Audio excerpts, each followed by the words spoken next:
Hello, and welcome to another episode of the Own Your Voice pod. Today is an especially cozy session because I'm very excited to be talking about a topic that I love, which is networking and making friends. Why is it so hard to make new friends and meet new people? So I'm in my cozy talking about making friends outfit, which is essentially a decent top and like pajama pants that you don't see. And I just want to point out that I have set up, with the help of my dad, my new Turkish lamp that I bought from Istanbul, which I'm very excited about. It's mosaic, it's orange, and it's glowy, and you can see that the other stuff there has been replaced with this beautiful mosaic lamp. So I just wanted to point that out. It's nicer in real life as opposed to on camera. So let's dive into today's topic, which is why is it so hard to make new friends and talk to strangers? We'll be diving into the 4 reasons why it's hard and what truths you need to hear, as well as things you can do in order to make new friends and meet new people easier. Now, if you pressed on this episode and you're listening to it, you would know that it's inevitable that we need to meet new people in our life.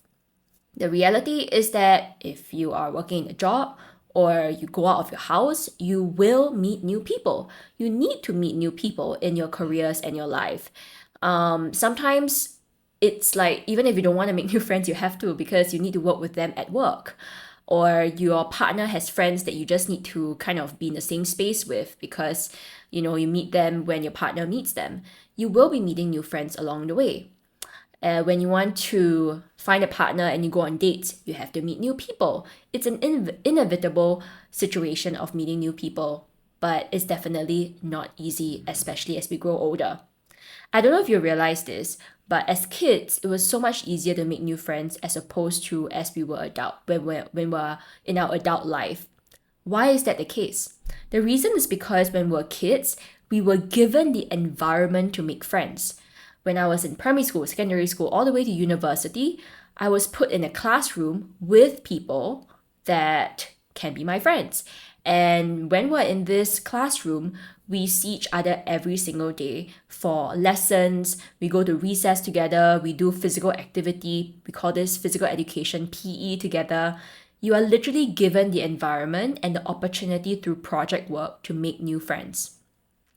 And back then when we were kids, we didn't have to worry so much about things in life, right? We basically just had to worry about our grades as well as, that's it, play and maybe our mental health, of course.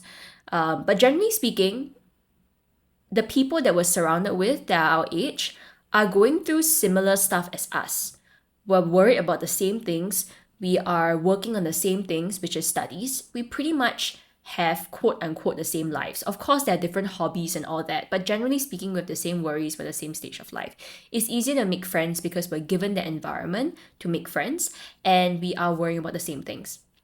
As we grow older, most of the time you compare yourself with the friends that you had last time. Are you guys doing the same thing? Are you guys in the same season of life? Are you worried about the same things or have the same goals? Probably not. The reality is, as you grow older, your habits and patterns differ from the friends you had back then.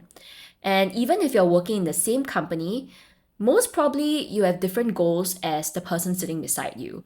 You have a different life as the person sitting beside you. The person sitting beside you might be a parent, you might not be. The person sitting beside you might be running a side hustle, you may not be. Both of you will have different things you're working on.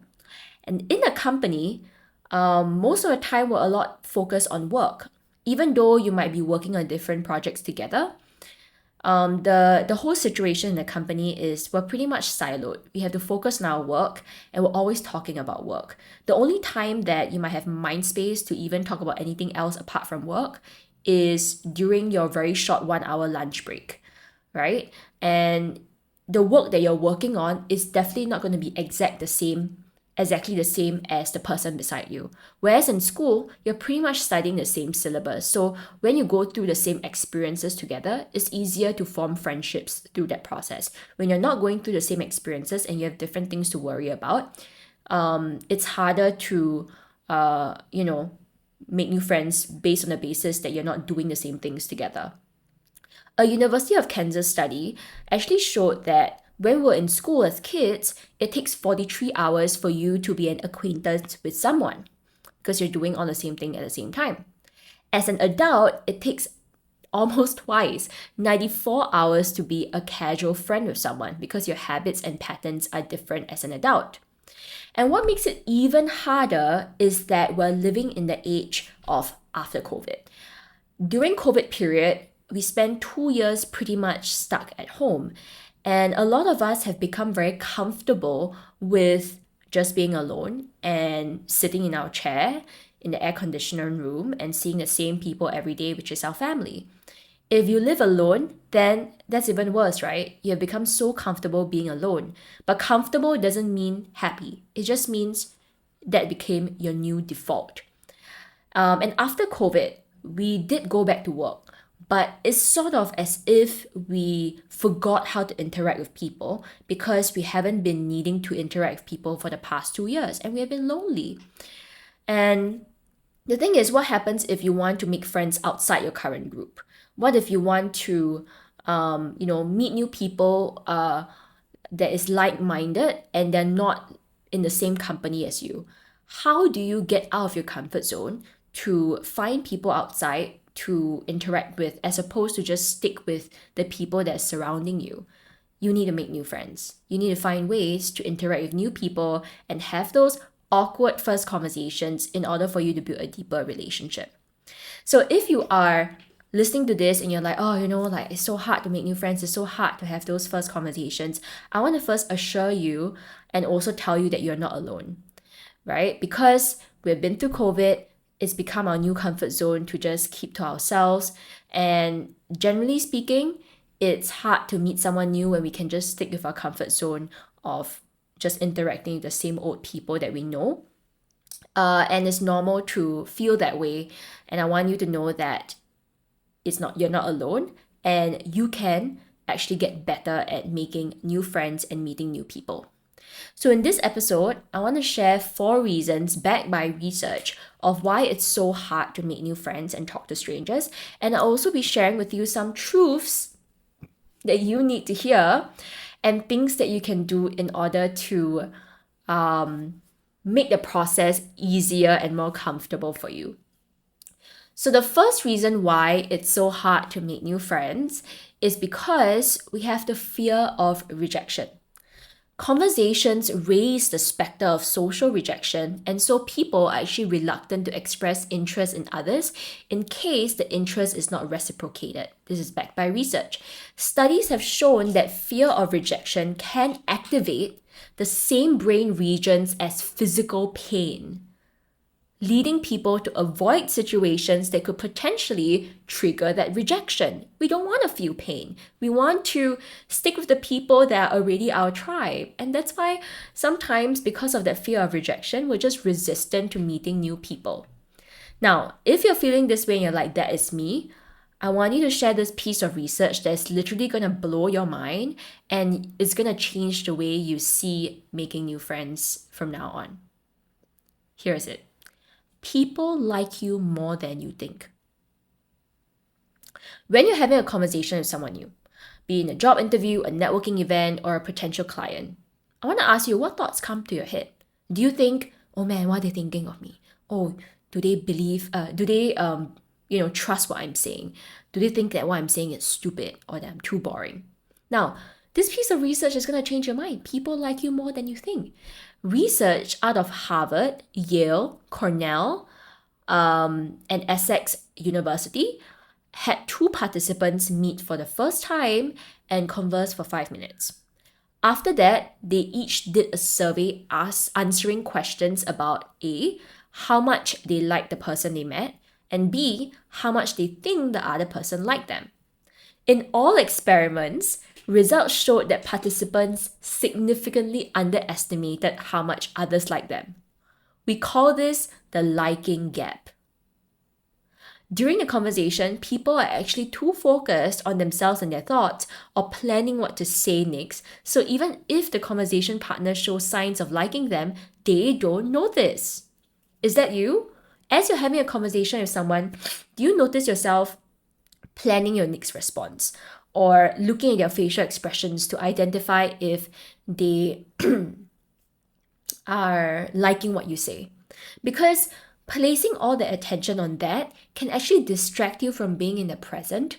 And that is how you might be so in your own head that you don't get the opportunity to truly enjoy the conversation and realize that the person's actually enjoying it too. Research shows that the signals of the person liking you, are already there for you to see, but we're too focused on our own self-critical thoughts to notice.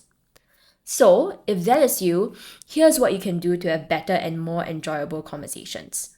Number one, every morning, especially if you know you'll bump into new people, I want you to prime yourself to be present in the conversations. Close your eyes and visualize yourself having conversations with people and actually enjoying it. Play it in your head. Close your eyes and think, okay, I'll say hi to this person this way, I'll smile, and the person's gonna smile back. When you imagine this scenario in your head and you play it out in your head already, chances are when you actually say hi to the person and approach the person, you've already rehearsed that in your head and it's easier for you to do it. The second thing you can do is to have longer conversations. Research shows that participants who had longer conversations reported greater enjoyment. So this seems that when we get over our initial self-critical thoughts or fear of rejection, we'll actually enjoy the conversations after that. The second reason why it's so hard to make new friends is that we lack confidence, right? Some of us lack confidence. In fact, I would like to say that most of us lack confidence in a certain area. Because if you are a growth-minded person, then you tend to put yourself in out of comfort zone situations or in a new job, in a new project, and you will meet people that you believe are better than you. And with that comes the lack of confidence. Now, people who lack confidence may avoid social interactions because they fear they will be judged or that they will say something wrong. Now, if that's the case, you need to hear this. Okay, this piece of research is going to be pretty interesting. A study conducted by the University of Edinburgh found that people who lack confidence tend to be less social and more isolated. Now, when you're less confident, you're less likely to want to speak up. It's pretty obvious. How can we solve this? Right? I'm going to share with you a principle, a framework, and a piece of researched fact that will help you understand how to build that confidence so that you're able to talk to the people you want to talk to. Number one is to acknowledge your current competencies. Acknowledge the areas you're already good at. Topics you love speaking about, people you're comfortable to network with, environments you feel comfortable in. Acknowledge that you are good for those things.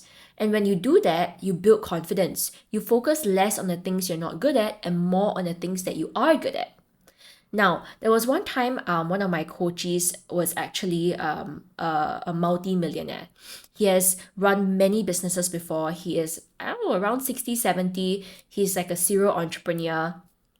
And I was hired to coach him in the area of personal branding, content creation, and speaking.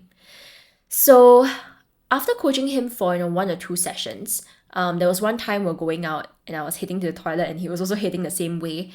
And he made this remark. He said, you are quite a confident person, huh? I mean, for your age. I mean, this is some guy that has made so much money and he's obviously a lot more competent than me in many, many ways.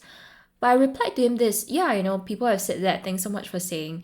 I think the trick is because I know what I'm good at and I know what I'm not good at. And when I'm clear of what I'm good at and what I'm not good at, I can be confident. And I think that is so true. I mean, I'm saying it's so true because I said it. The lack of confidence comes when we are overly focused on what we're not good at and we don't know what we're good at. Or we try to fake that we're good at the things we're not good at when we're really not good at it.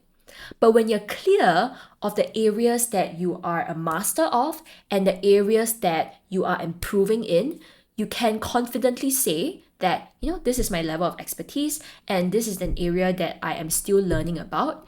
And I'm, in the process of forming my thoughts on this and I would like to do some more research in order for me to give you a better opinion.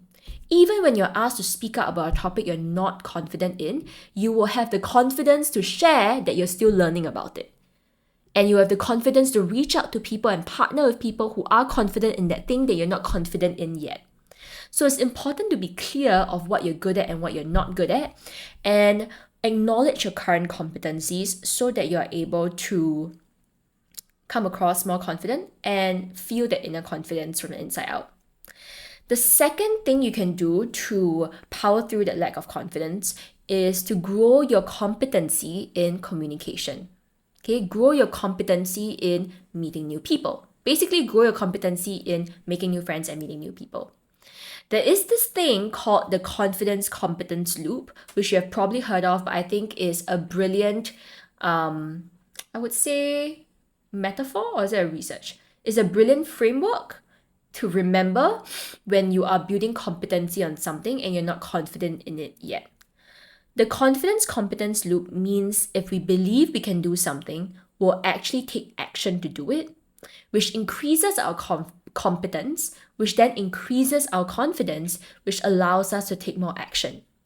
So if you look at the image on screen right now, you will see that it's a loop. You will always have fear to begin with, but action overcomes that fear. That is under courage. You see, courage, taking action despite that fear, that's courage. Once you take that first action step, you'll start the competence loop. Without action, the loop won't start. So once you take action with courage, you start the competence loop, you grow a little bit in your skill, that's competence. You grow a little bit in your skill, that's competence. And then it leads to greater belief that you can do it again, which leads to confidence, and it goes back to taking more action with courage. So if you lack confidence, anchor on courage. Have friends you can lean on, cheerleaders to make sure that you take that first step. And even if you fail, they are there to support you. And with that cheerleader by your side, whether it's your partner, your family, your friends, you have that courage to take action and start the confidence competence loop. And over time, you realize you have grown in competence and you are so much more confident in speaking to new people. The third reason why it's so hard to make new friends and meet new people is that sometimes we have social anxiety. Social anxiety is a fear of social situations and interactions. And if you have that, I want to let you know this. It is estimated that 12.1% of people will experience social anxiety disorder at some point in their life. Social anxiety disorder. This is a little bit more serious, but general social anxiety, I'm pretty sure that a large amount of the population in the world has gone through it at some point in their life. People with social anxiety may avoid social interactions because they fear being judged, embarrassed, or humiliated. So if you do feel like you have a fear of social situations, this is my personal suggestion to you, because this is what I do for myself. And by the way, even though I have hosted events for plenty, 10 years, over a decade, and I am, seen as this confident person on stage, I have periods of time where I am socially anxious as well, where I am afraid of going into huge groups of people where they know each other already, and I'm kind of going in as an outsider. I get a little bit of social anxiety. This is what you do. 2 things. Number 1, I ground myself in the morning. Every morning, I tell myself, Ray, whatever happens today, you're going to make it. You're going to make it work. And I reassure myself. I tell myself that I'm going to have my own back no matter what. And whatever happens, I can go back home and I can be in my own space. Number 2 is I ground myself before entering any environment that could be out of my comfort zone. For example, before entering a space to conduct training, before going on stage, I ground myself. I have that quiet time. I go, at least 30 minutes earlier before the training or speaking event, and I ground myself. Years of research by a behavioral scientist from the University of Chicago actually shows that we're systematically mistaken about how much we enjoy being social. So, the social anxiety that you have usually happens before you actually be social, right? It happens a lot before the actual social situation. You get so in your own head and you tell yourself, oh my God, what's going to happen? What's going to happen? But research have actually shown, years of research have actually shown that if you push yourself to do it, of course, knowing your own limits, once you're actually in that social scenario, you love it. Studies show that the thing that brings us the greatest meaning of life and fulfillment is actually people we surround ourselves with, is our relationships. So research have shown that we love to be surrounded by people that we connect with. And we actually love those spontaneous interactions with the cafe owner or the bus uncle. We love those things. We only get anxious and scared before the actual interaction. So knowing this research, I want you to remember that every time you feel fear, it is just your basic human instinct to protect you. But once you push through that fear with that courage and take the first step of action, you are going to enjoy it when you're actually in that social scenario. And one mantra that I always like to tell myself is this: lean into my own feelings, lean towards curiosity. If I'm curious about a person, if I'm curious about, hey, this person's reading a book that I'm interested in, let me lean towards it. Then I follow that curiosity, I follow the intuition. And when I follow it and don't overthink it, usually it turns out well, right? Most of the time it turns out well. There are plenty of times that I will lean into curiosity and I end up creating the deepest friendships and relationships that I know. And I highly encourage you to do that. Now, last but not least, the fourth reason why it's so hard to make new friends is that we lack the social skills. Some people find it difficult to start conversations, to maintain them, and to end them. And we are afraid of the awkward scenario where we need to leave a conversation and we don't know how to leave. This could be due to lack of social skills, which can include poor eye contact, not using appropriate body language, difficulty in reading social cues, not knowing how to lead the conversation, how to move from surface level talk to real talk. And if you are feeling that way, once again, go back to confidence, competence loop. You need to take action in order to build confidence over time. But this is exactly why I work with clients to teach them the art of networking. Because the reality is that there are frameworks and there are ways that will make your life so much easier in making new friends and in networking. And when you learn from a coach, you're then able to use whatever the coach has shared with you and practice with you in your everyday life. And that will result in lesser failures and lesser awkward moments, because whatever that you're practicing is based on research and expertise from that coach. Of course, you can try it yourself, but you're basically using your limited knowledge. So I would actually recommend anyone who lacks social skills to work with a coach. Practice in a safe environment, which is with you and your coach or the community. In my community, is the Own Your Voice circle. And when you go out there in the workplace, where it feels less safe, you have already built that psychological safety outside of the workplace to be able to practice it at work. Another way to tackle this lack of social skills problem is to seize the social opportunities you already have. And this is how you can do that. Number one, be present during your brief social interactions that fall on your lap. So for example, every day, you will definitely have at least one brief social interaction that fall on your lap if you go out of the house. Whether it's running into your colleague in the pantry or the barista greeting you very enthusiastically, hi, good morning, right? There are always opportunities to have these spontaneous social interactions. Research actually shows that these brief interactions with people are associated with positive psychological outcomes, including increased social and emotional well-being and even protection from stressful events and anxiety. And this is backed by research. Research shows that these brief spontaneous interactions will increase our social and emotional well-being. So that means that if you really seize the social opportunities you have, and you open yourself to those opportunities, then there's a higher chance that you will feel that release of social anxiety. You'll feel that increase of confidence in your social skills, and you will benefit from the positive psychological outcomes like the increased social and emotional well-being. Number 2 is to take the initiative to reach out to your current friends consistently. The keyword here is consistently. Research shows that people actually appreciate us reaching out to them to check in and catch up more than we think. And it's so easy to forget to catch up with our friends when we're so busy with our everyday lives.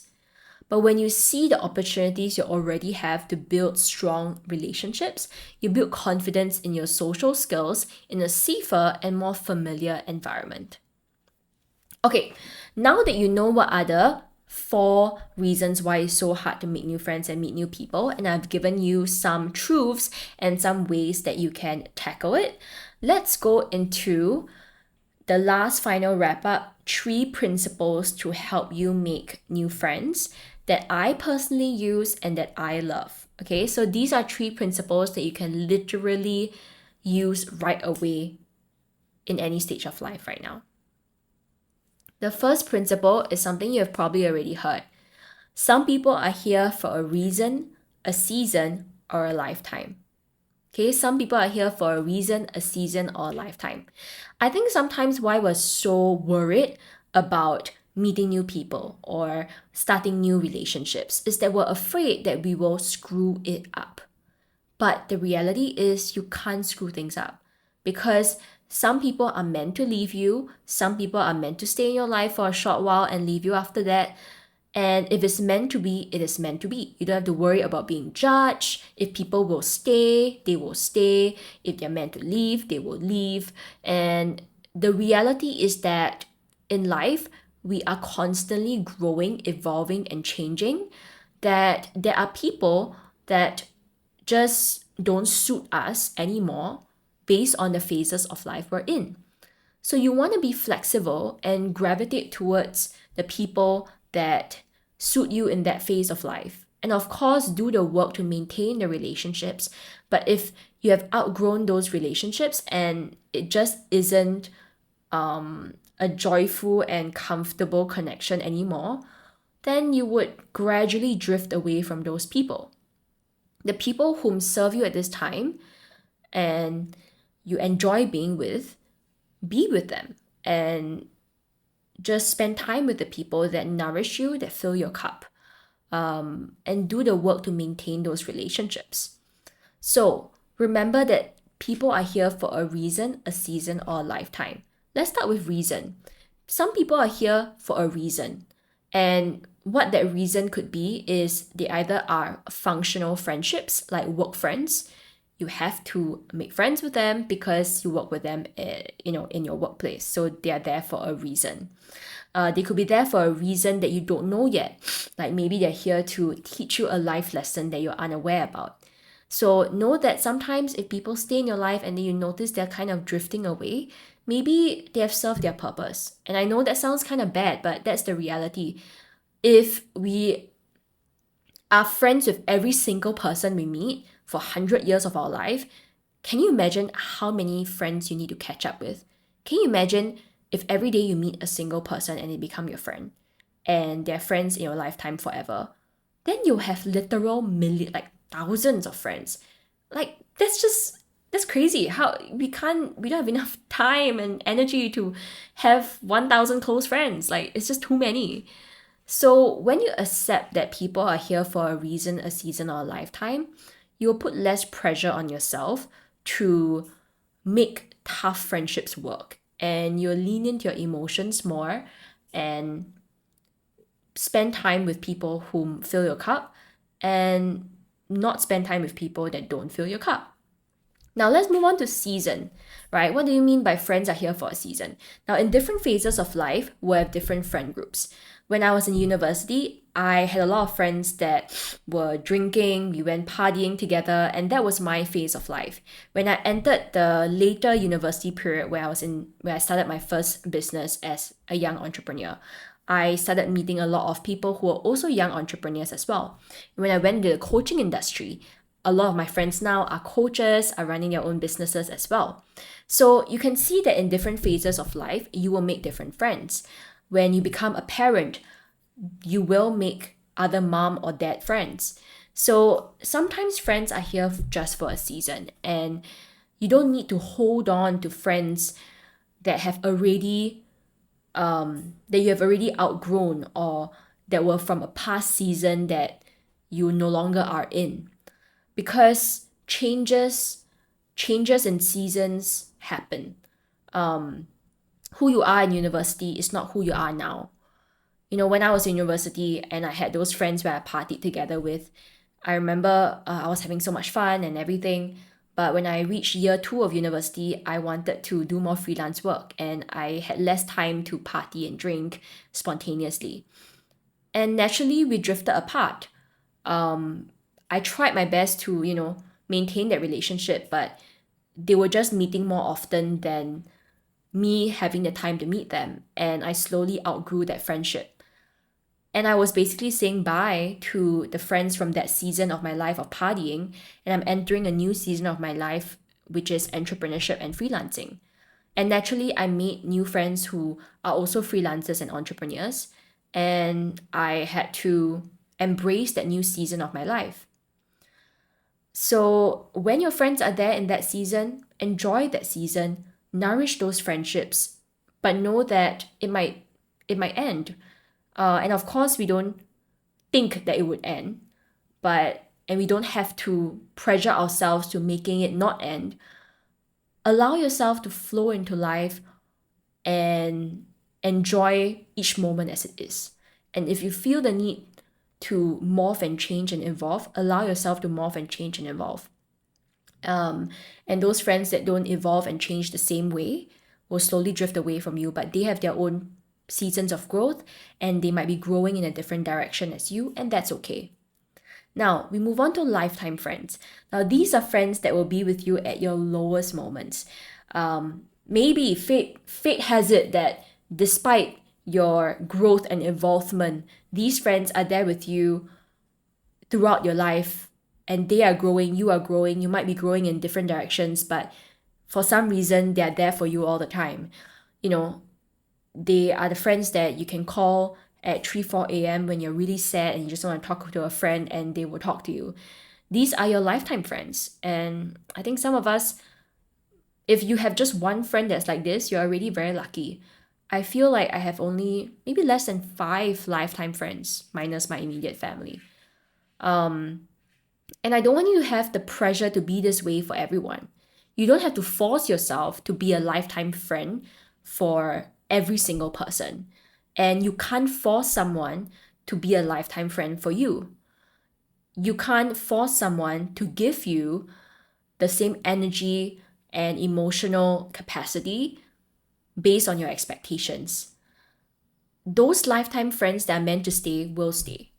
And when you embrace this principle that some people are here for a reason, a season, or a lifetime, you will no longer give yourself the pressure to be a lot for someone that you don't have the capacity for. So remember, people are here for a reason, a season, or a lifetime. The second principle that I want to share with you is actually a tool, which is to have a friendship CRM, like a customer relationship management form. Sometimes it's so busy in our lives that we forget to catch up with our friends. One tool to ensure that you water your closest friendships consistently, no matter how busy you are, is to have an Excel sheet to write down the names of the people that you want to be friend with, and you want to water the friendships and you really treasure them and you want them to stay in your life as long as you can. So that every 1 or 2 months you can drop them a message, check in with them, and remember that they exist. It's so easy to forget how friends exist when we're so, what's that word? Into our own busy lives. And on top of having a friendship CRM, it's important to give yourself quiet time. Every Saturday, I have my own quiet time where I just think and be alone. And when I have these non-busy times, I tend to suddenly remember, hey, I haven't caught up with this person in a while. Hey, I haven't caught up with this person in a while. And that allows me to have the opportunity to reach out to those friends. And the last principle that I want to share with you is this: get your ass out of the door. Just go out there and meet that friend that you wanted to meet for like months, but you haven't met yet. You know, during COVID, we got so comfortable staying at home. We got so comfortable being a hermit.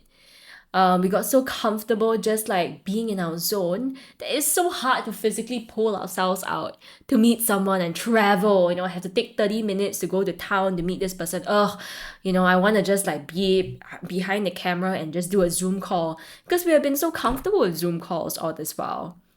But nothing can replace in-person physical relationships. So you need to force yourself and get your ass out the door. Remember, years of research by a behavioral scientist from the University of Chicago shows that we are systematically mistaken for how much we enjoy being social. And if we push ourselves to actually take the action to meet up with our friends, we will realize how much we actually enjoy it. And that is why you need to literally put it in your calendar and force yourself out of your house, book those restaurants, book that restaurant, book your time with your friends, set it in your calendar, even if it's 1 month in advance, and make sure that you show up for that date with your friend no matter what, and get your ass out of your door, or else you'll always be behind your computer and staying in your comfort zone. So, I've shared the 4 reasons why it's so hard to make new friends, especially as an adult, and what are some ways that you can conquer through that and water your relationships. And also 3 principles that you can practice right away to help you make new friends and catch up with your current friends. And as a reminder, I want to end it off with this, okay? You're an awesome and valuable human that people love to hang around with. You might have different changes and seasons of your life.